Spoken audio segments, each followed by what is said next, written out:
Hello friends, welcome to दृष्टि IQ। दोस्तों, आज की इस वीडियो में हम लोग कवर करेंगे आज यानी कि 23 अक्टूबर 2021 की मोस्ट इंपॉर्टेंट करंट अफेयर्स।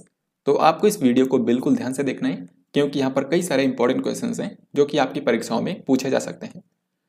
तो यहाँ पर आपके सामने आज का सबसे पहला क्वेश्चन है, एडिडास ने इनमें से किस बॉलीवुड अभिनेत्री को अपना नया ब्रांड एम्बेसडर बनाया है? तो एडिडास जो कंपनी है ये जर्मनी की एक स्पोर्ट वियर कंपनी है। इन्होंने अपना ग्लोबल ब्रांड एम्बेसडर बनाया है भारत की अभिनेत्री दीपिका पादुकोण को। सो इस क्वेश्चन का आंसर हो जाएगा ऑप्शन डी। और ये क्वेश्चन काफी महत्वपूर्ण है क्योंकि ब्रांड एम्बेसडर से अक्सर एग्जाम में क्वेश्चंस बनते हैं। हाल ही में DRDO ने इनमें से कौन से स्थान से high speed expendable aerial target जिसका नाम है अभ्यास, इसका सफल उड़ान परीक्षण किया है?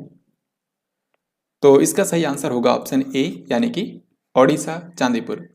दोस्तों, ओडिशा के अंदर बंगाल की खाड़ी के तट पर जो इंटीग्रेटेड टेक्स्ट रेंज चांदीपुर के अंदर है, यहीं से हाल ही में DRDO ने high speed expendable aerial target अभ्यास का सफल उड़ान परीक्षण किया है।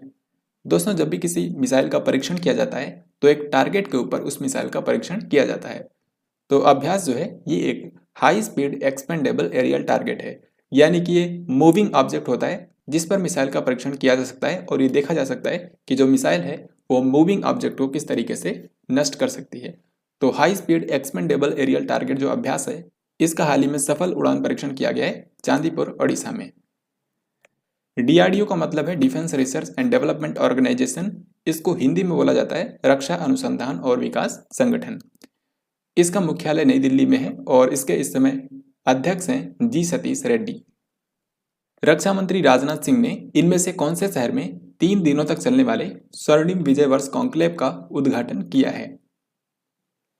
तो जैसा कि आपको बताया, 1971 में भारत और पाकिस्तान के बीच में युद्ध हुआ था जिसके जरिए पूर्वी पाकिस्तान को आज़ाद करवाया गया और वही आगे चलकर बांग्लादेश बन गया।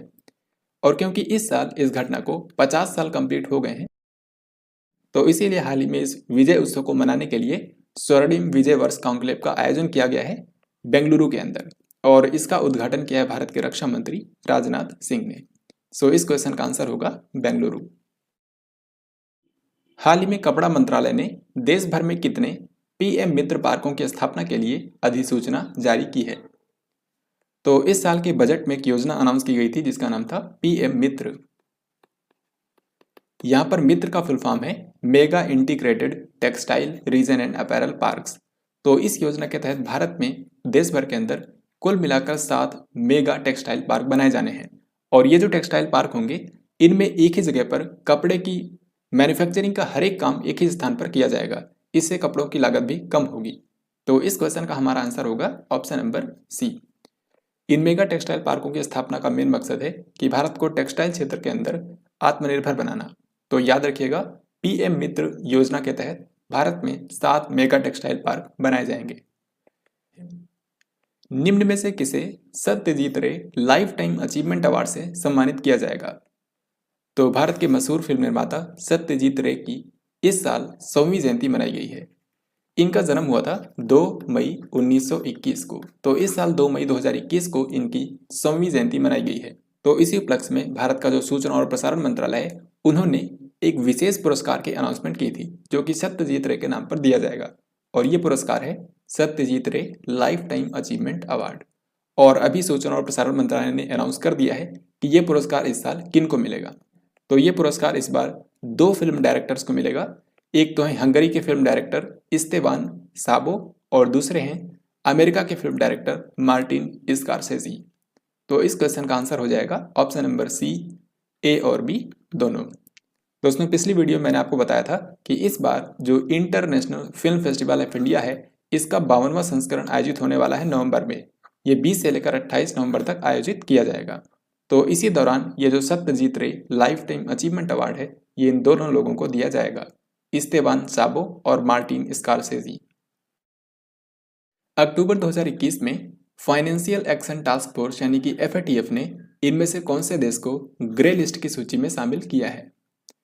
FATF जो है, इसका हेडक्वार्टर फ्रांस की राजधानी पेरिस में है। और ये जो संस्था है, ये मनी लॉन्ड्रिंग और आतंकवाद को धन मुहैया कराने के खिलाफ नीति बनाने का काम करती है।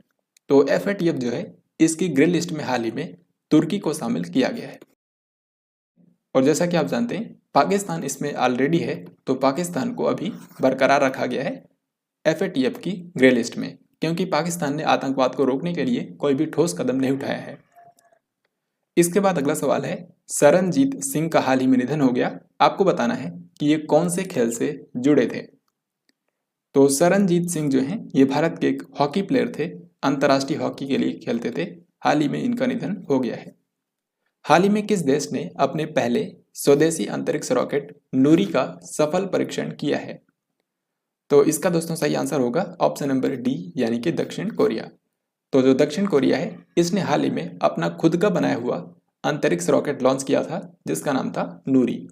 हालांकि आपको बता दूं इसके जरिए जो डमी सैटेलाइट को ऑर्बिट में स्थापित करना था वो काम नहीं हो पाया, यानी कि जो रॉकेट था ये तो ठीक तरीके से लॉन्च हुआ, लेकिन इसने ऑर्बिट में जो डमी सैटेलाइट था उसको स्थापित नहीं कर पाया। तो ये आपको याद रखना है, दक्षिण कोरिया ने अपना स्वदेशी अंतरिक्ष रॉकेट नूरी का विकास किया है जिसका हाल ही में परीक्षण किया गया। दक्षिण कोरिया जो है इसकी राजधानी है सियोल, यहाँ की करेंसी है वॉन। दक्षिण कोरिया और उत्तर कोरिया दोनों की ही करेंसी वॉन है और यहाँ के इस समय राष्ट्रपति हैं मून जाए इन। दक्षिण कोरिया में कई सारी इंपॉर्टेंट कंपनियां हैं जैसे कि सैमसंग, ह्यूंडई और LG। निम्न में से किस देश के तेज गेंदबाज जेम्स पैटिंसन ने अंतर्राष्ट्रीय क्रिकेट से संन्यास लेने की घोषणा कर दी है। तो जेम्स पैटिंसन जो हैं ये ऑस्ट्रेलिया के खिलाड़ी हैं। अभी हाल ही में इन्होंने केवल 31 साल की उम्र में ही अंतर्राष्ट्रीय क्रिकेट से संन्यास ले लिया है। तो याद रखिएगा जेम्स पैटिंसन जो हैं ये ऑस्ट्रेलिया के खिलाड़ी हैं।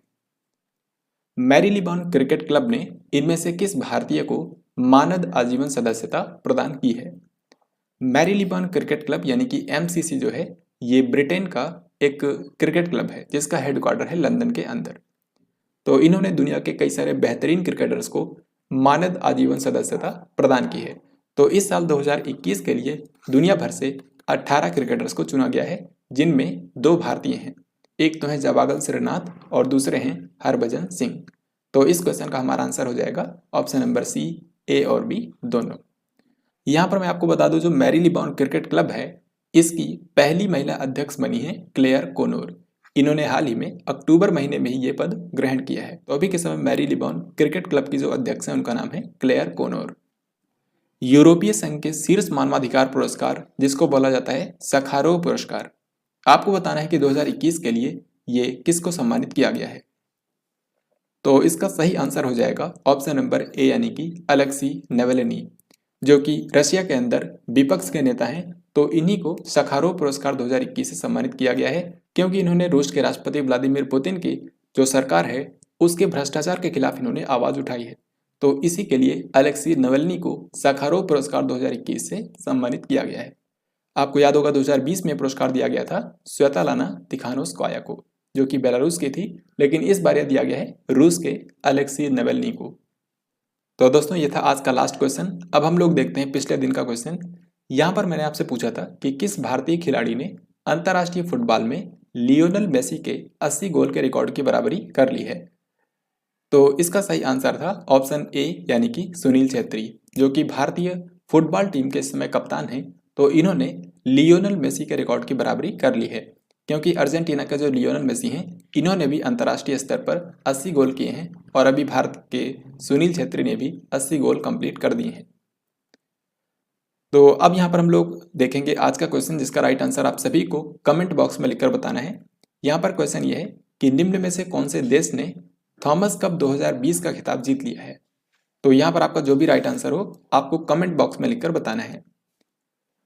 तो इस तरीके से हम लोगों ने यहाँ पर आज 23 अक्टूबर 2021 से करंट अफेयर्स के जो भी इंपॉर्टेंट क्वेश्चन बन सकते थे उनको हम लोगों ने यहाँ पर कवर किया है। तो आई होप आपको ये वीडियो पसंद आया होगा और अगर आपको ये वीडियो पसंद आया है तो इसको लाइक और शेयर ज़रूर करें। हम मिलेंगे नेक्स्ट वीडियो में, तब तक के लिए जय हिंद, वंदे मातरम।